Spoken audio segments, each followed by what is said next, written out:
السلام علیکم معزز سامعین، خوش آمدید۔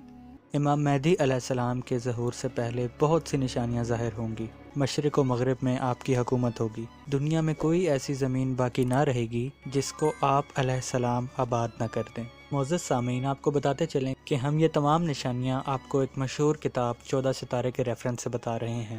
تو پیش خدمت ہے امام مہدی علیہ السلام کے ظہور کی نشانیوں کا دوسرا حصہ۔ سیاہ آندھیوں کا آنا زیادہ ہو جائے گا، زلزلوں کا آنا بھی زیادہ ہو جائے گا، اکثر مقامات پر زمین دھنس جائے گی، موت فجات یعنی ناگہانی موت، یہ ناگہانی اموات اچانک زیادہ ہو جائیں گی، جان و مال اور ثمرات کی تباہی ہوگی، چیونٹیوں اور ٹڈیوں کی کثرت جو کھیتی کو کھا جائیں گی، غلہ کا اگنا کم ہو جائے گا، باہمی کشت و خون کی کثرت ہوگی، اپنے سیدوں سے لوگوں کا نافرمان ہونا عام ہو جائے گا، اپنے سرداروں کو لوگ قتل کر دیں گے، بعض گروہ ایسے بھی ہوں گے جو سور اور بندر کی صورت میں مسخ ہو جائیں گے۔